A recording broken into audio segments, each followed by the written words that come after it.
This is a certified hood classic.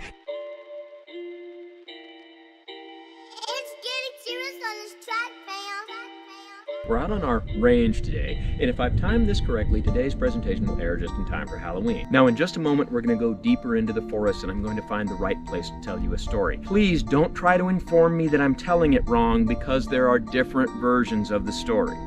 Once upon a midnight dreary, as I pondered weak and weary over many quaint and curious volume of forgotten lore. As I nodded, nearly napping, suddenly there came a tapping, as of someone gently rapping at my chamber door. Only this and nothing more. Ah, distinctly I remember, it was in the bleak December, and each separate dying ember wrought its ghost upon the floor. Eagerly I wished the morrow, vainly I had tried to borrow from my book surcease of sorrow, sorrow for the lost Lenore, for the rare and radiant maiden whom the angels name Lenore, nameless here forevermore. And the silken, sad, uncertain rustling of each purple curtain thrilled me, filled me with fantastic terrors never felt before.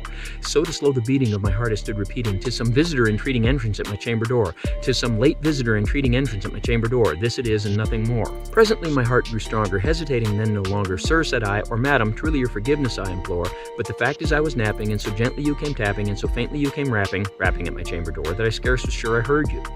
Here I opened wide the door. Darkness there and nothing more. Deep into the darkness peering, long I stood there wondering, fearing, doubting, dreaming dreams no mortal had dared dream before.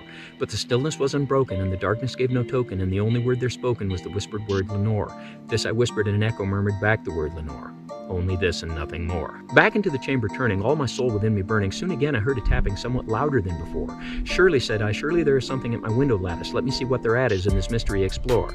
Let my heart be still a moment, and this mystery explore. 'Tis the wind and nothing more. Open here I flung the shutter, and with many flirt and flutter, in there stepped a stately raven of the saintly days of yore. Not the least obeisance made he, not a moment stopped or stayed he, but with mien of lord or lady perched above my chamber door, perched upon a bust of Pallas just above my chamber door, perched and sat, and nothing more. Then this ebony bird beguiling my sad fancy into smiling by the grave and stern decorum of the countenance it wore. Though thy crest be shorn and shaven, thou, I said, art sure no craven, ghastly, grim, and ancient raven wandering from the nightly shore. Tell me what thy lordly name is on the night's Plutonian shore. Quoth the raven, nevermore. Much I marveled this ungainly fowl to hear discourse so plainly, though its answer little meaning, little relevance he bore. Yet we cannot help agreeing that no sublunary being has yet been blessed with seeing bird above his chamber door, bird or beast perched upon the sculptured bust above his chamber door with such a name as nevermore. But the raven sitting lonely on the placid bust spoke only that one word as if his soul in that one word he did outpour. Nothing farther than he uttered, not a feather than he fluttered, till I scarcely more than muttered, other friends have flown before, on the morrow he will leave me as my hopes have flown before. Quoth the raven, nevermore. Startled at the stillness broken by reply so aptly spoken, doubtless said I what it utters is its only stock and store, caught from some unhappy master whom unmerciful disaster followed fast and followed faster, so when hope he would adjure, stern despair returned instead of that sweet hope he dared adjure, that sad answer, nevermore. But the raven still beguiling all my sad soul into smiling, straight I wheeled a cushioned seat in front of bird and bust and door. Then into the cushion sinking, I betook myself to linking, fancy unto fancy thinking, what this ominous bird of yore, what this grim, ungainly, ghastly, gaunt, and ominous bird of yore meant in croaking nevermore. This I sat engaged in guessing, but no syllable expressing to the fowl whose fiery eyes now burned into my bosom's core. This and more I sat divining, with my head at ease reclining on the cushion's velvet lining, on the velvet violet lining with the lamplight gloating o'er, she shall press, ah, nevermore. Then methought the air grew denser, perfumed from an unseen censer, swung by angels whose faint footfalls tinkled on the tufted floor.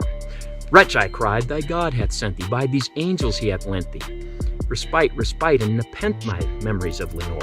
Let me quaff this kind nepenthe and forget the lost Lenore. Quoth the raven, nevermore. Prophet, said I, thing of evil, prophet still if bird or devil, whether tempter sent or whether tempest tossed thee here ashore.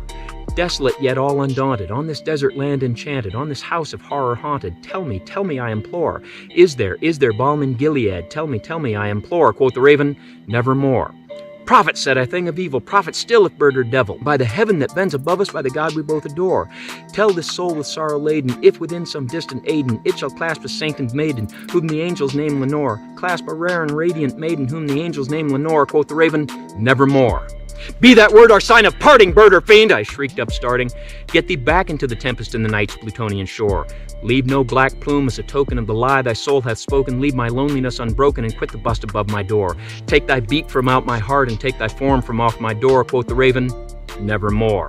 And the raven, never flitting, still is sitting on the pallid bust of Pallas just above my chamber door. And his eyes, of all the seeming of a demon that is dreaming in the lamplight o'er him streaming, throws his shadow on the floor. and my soul from out that shadow that lies floating on the floor shall be lifted nevermore.